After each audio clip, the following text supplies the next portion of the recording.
Pour les hindous, Bénarès est le centre du cosmos. Des millions de pèlerins et de sadhus affluent de toute l'Inde pour se purifier dans les eaux sacrées du Gange. À 130 km en amont de la ville d'Allahabad, nous rejoignons les 20 millions d'hindous qui se rassemblent pour le grand bain rituel de la Kumbh Mela, l'un des plus grands rassemblements religieux de la planète. J'ai les pieds dans le Gange. Je m'appelle Art Wolf et je vous emmène au bout du monde.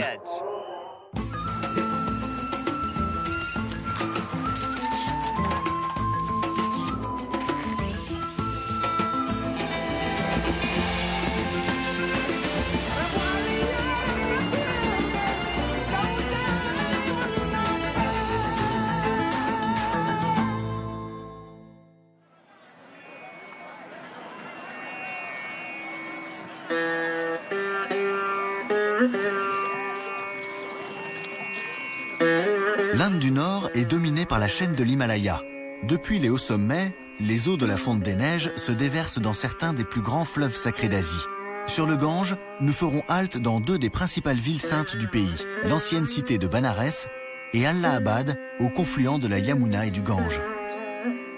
Le Gange, que les Indiens appellent Ganga, est une étape incontournable des pèlerinages hindous. Et aujourd'hui, c'est le jour de la grande immersion rituelle, l'événement clé de la Kumbh Mela. Mon guide, Balbir Singh, m'en explique le principe. La Kumbh Mela est une fête religieuse. Des sadhus venus de toute l'Inde se rassemblent pour participer à des rituels sacrés sur les rives du Gange et se baigner dans le fleuve. Dans les eaux purificatrices du Gange. C'est ça.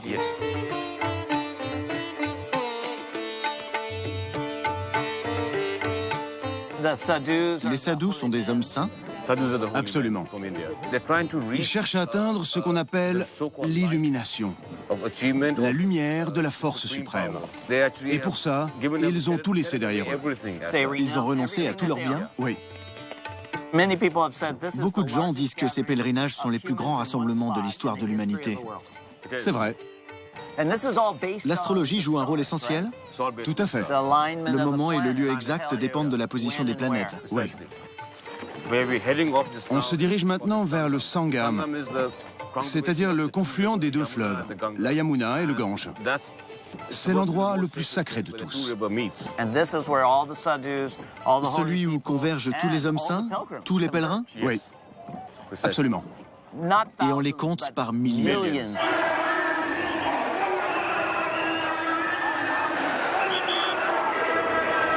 C'est une gigantesque masse humaine. Et ces gens viennent de toute l'Inde, c'est bien ça? C'est bien ça.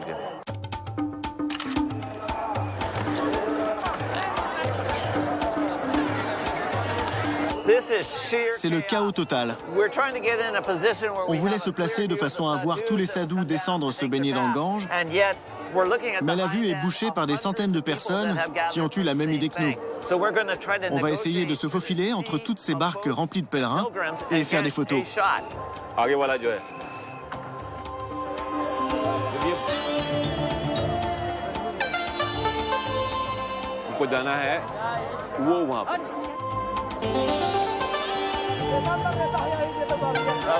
On va y arriver, vous pensez? Ce n'est pas assez profond.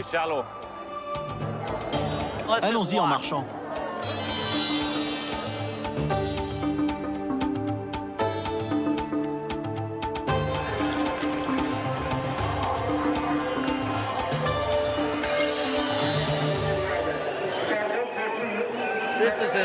Quel incroyable cohue!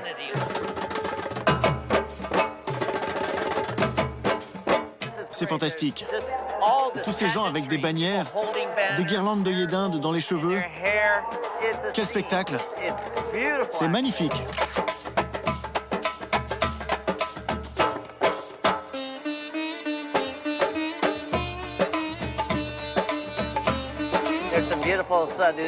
Il y a de très beaux sadhus avec des traits peints sur le front.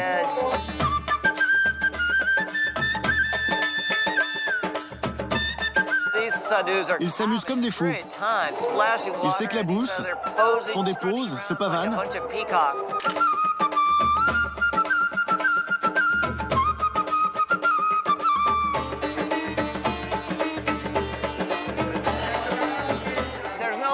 Cet endroit n'a pas d'équivalent dans le monde.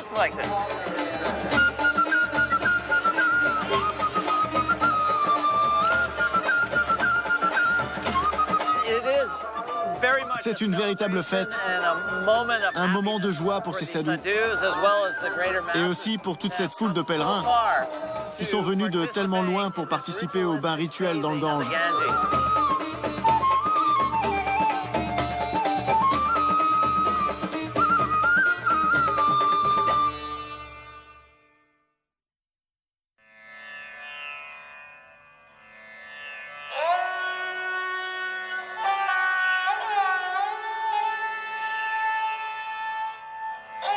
Aux toutes premières heures du jour, un nuage de poussière et de fumée enveloppe les campements.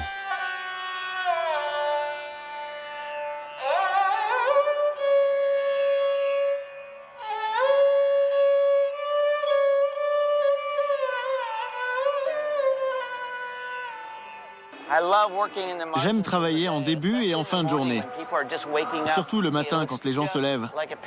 On dirait un tableau. Je cherche surtout à mélanger les deux moyens d'expression. Et quand mes photos ressemblent à une peinture, c'est magique.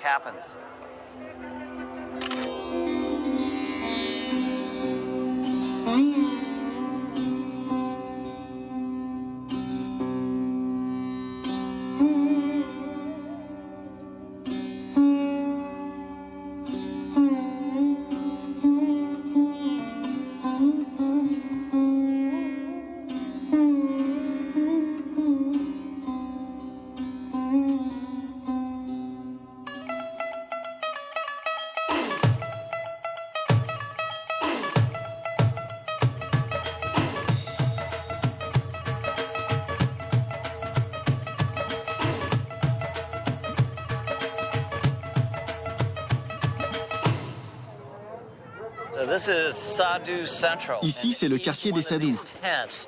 Et chaque tente abrite un maître entouré de ses disciples. C'est un milieu très hiérarchisé. Oh oui. Je les trouve fascinants. Regardez, ils sont extraordinaires. Vous voulez boire le thé avec eux? Ah oui, volontiers.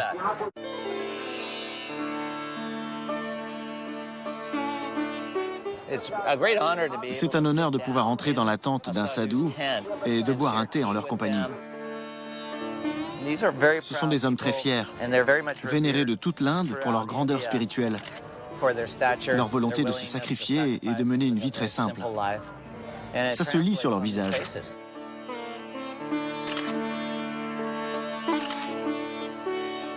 Je vais leur montrer mes photos.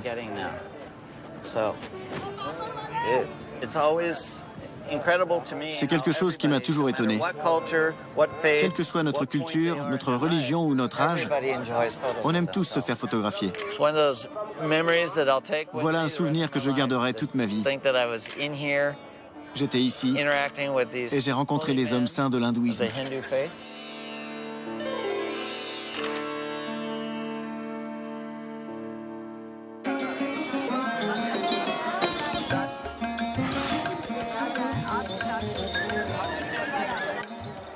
Bonjour. Bonjour. Ça va? Content de vous voir. Quelle douceur.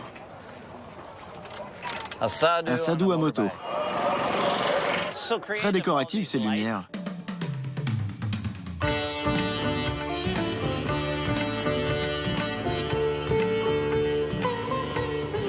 C'est magnifique. Le feu, la lueur du crépuscule, ce mélange de teintes safran, la flamme orange, la douceur des tons.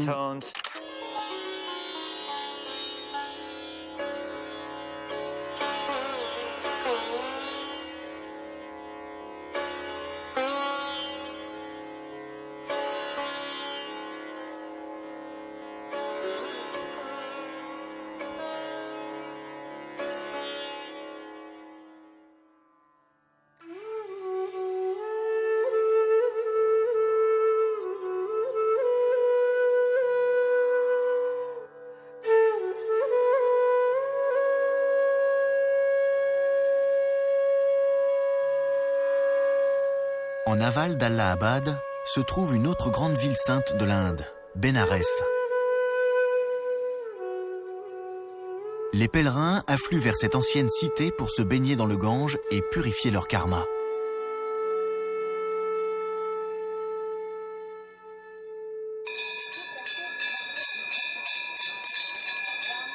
Chaque matin, à l'aube, a lieu l'offrande de la lumière aux dieux, un rituel vieux de plusieurs millénaires.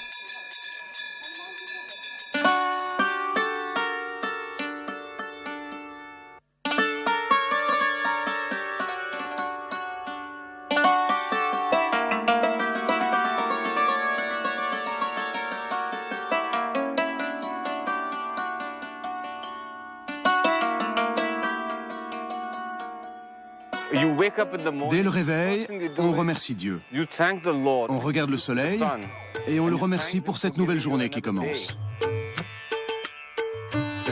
C'est comme si on lui disait bonjour. Et le soir, on fait une offrande au fleuve et au Dieu Soleil qui nous ont offert un cycle de vie. Les pèlerins remplissent un vase avec de l'eau du Gange et le reversent dans le fleuve. Oui, c'est une offrande. J'ai remarqué aussi que la journée s'écoule selon un rythme immuable. Au lever du soleil, l'ambiance est très tranquille.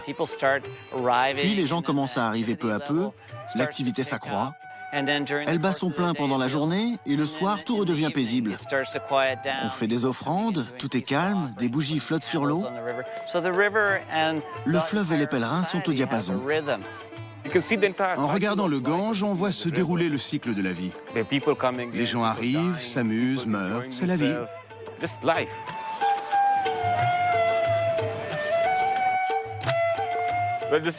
Cette ville est l'exemple parfait de ces civilisations antiques qui se sont développées le long des fleuves, le Nil, le Gange. C'est une des plus anciennes cités de l'Inde. Elle a environ 3000 ans. La plupart de ces édifices ont été construits par les rois. Ils ont bâti ces forteresses pour pouvoir vivre et mourir sur les rives du Gange. Les gens viennent à Bénarès accomplir le dernier rituel. C'est un lieu sacré et ils souhaitent mourir ici. C'est presque comme retourner dans le sein maternel, car le Gange est la mère de tous les êtres vivants.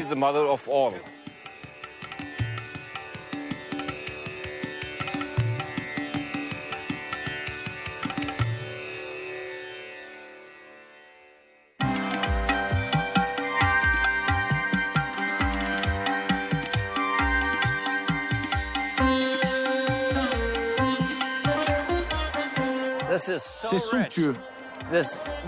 Tous ces pèlerins qui descendent prendre leur bain rituel. Les barques au premier plan, les bateliers qui s'affairent.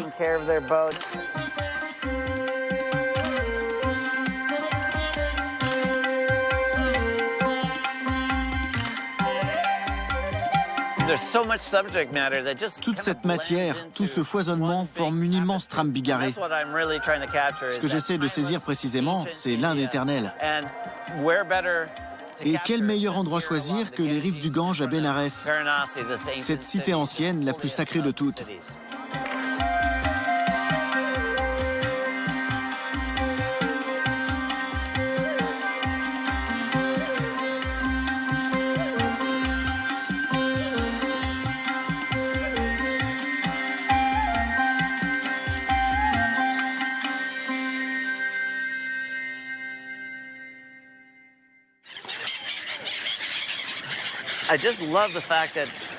J'aime ces nuées de mouettes qui cachent les barques remplies de pèlerins. On ne voit à travers que par petits bouts. Ça donne une scène abstraite très belle, comme toutes celles que m'offrent les berges du fleuve. C'est extraordinaire. Le Gange symbolise la vie, et ici elle est partout.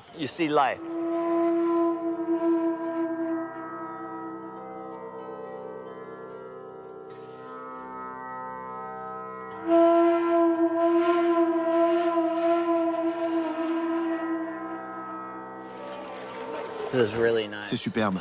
Les pèlerins remplissent leurs vases, puis reversent l'eau dans le fleuve pour en faire offrande au Dieu Soleil. C'est un rituel très émouvant. Ils sont beaux à regarder, et notre présence ne semble pas les déranger le moins du monde.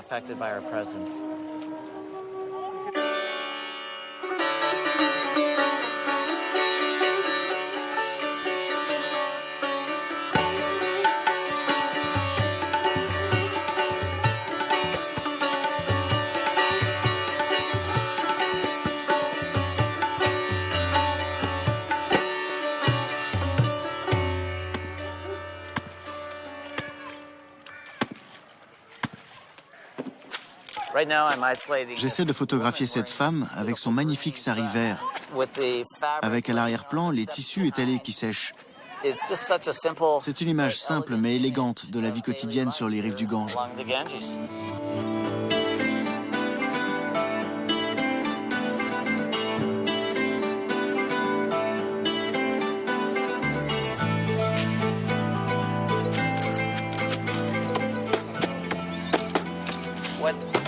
Ce qui me plaît ici, ce sont les gestes rythmés de ces hommes.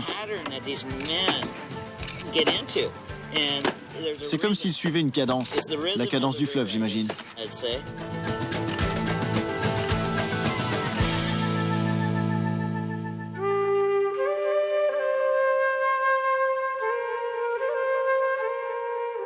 Partout où le regard se pose, il y a une scène merveilleuse à immortaliser.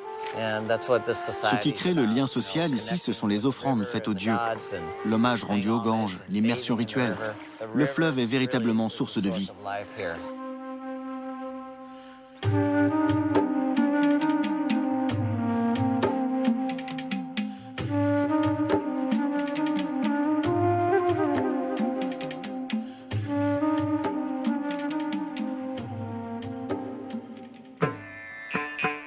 La tradition veut qu'au crépuscule, les pèlerins fassent flotter des bougies sur les eaux sombres du Gange.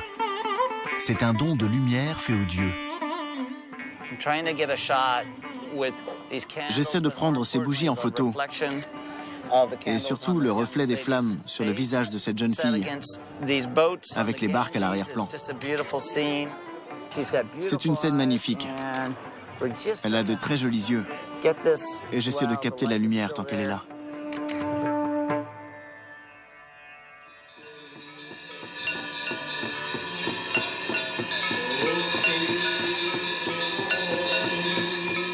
Tous les soirs, des hommes saints récitent en chœur des prières.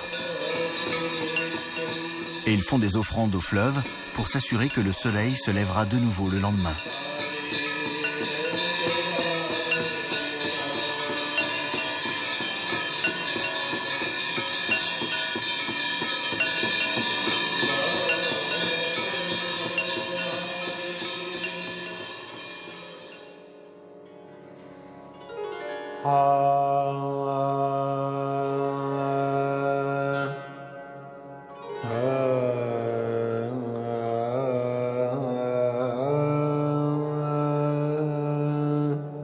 Parfois, les scènes les plus inattendues sont aussi les plus belles. Ce matin, un jeune homme fait du yoga sur les rives du Gange, alors que s'élève au-dessus de lui un superbe disque rouge. J'essaie d'aligner sa position sur celle du soleil afin de créer une harmonie.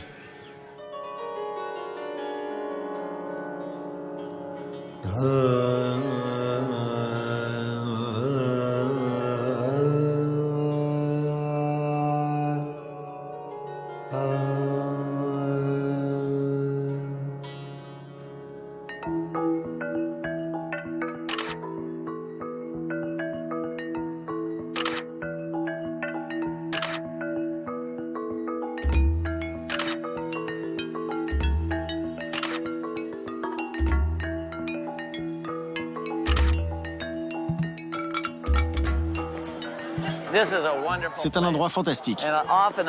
Souvent, toute cette agitation, tous ces bruits me submergent.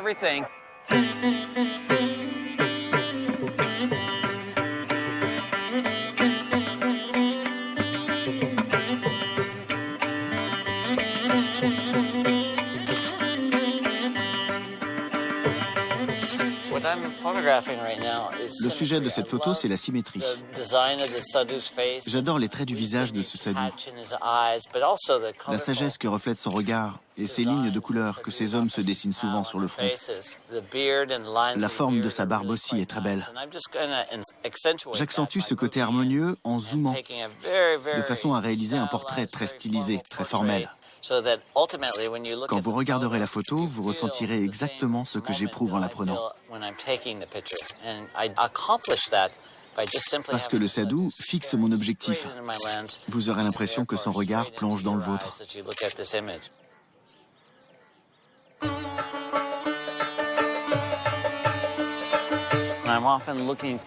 J'aime bien photographier ces petits ornements qui situent tout de suite un lieu. Et ceux-là sont très beaux. Ce temple est manifestement ancien et les couleurs sont passées. Mais justement, ces tons défraîchis conviennent parfaitement à la scène. Dans la lumière de l'aube, ils lui donnent du relief.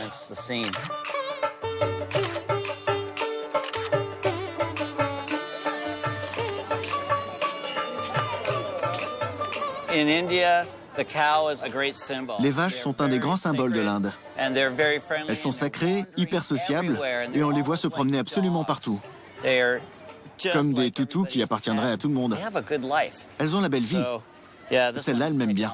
Je crois que je vais l'emmener avec moi à Seattle.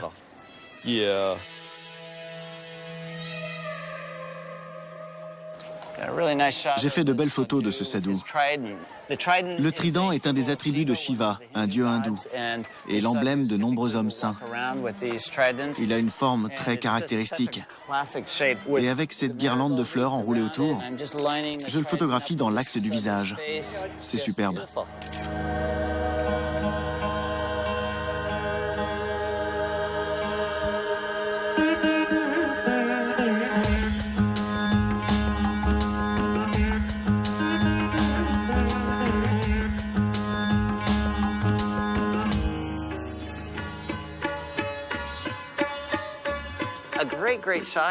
Ces deux musiciens sur les rives du Gange, ça peut faire une très belle photo.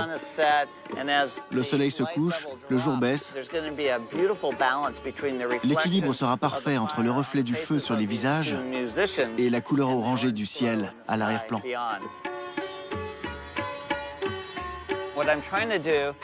Je veux que les flammes éclairent les musiciens sans pour autant occulter le ciel. On aura des silhouettes parfaitement dessinées, avec des reflets rougeoyants sur les visages.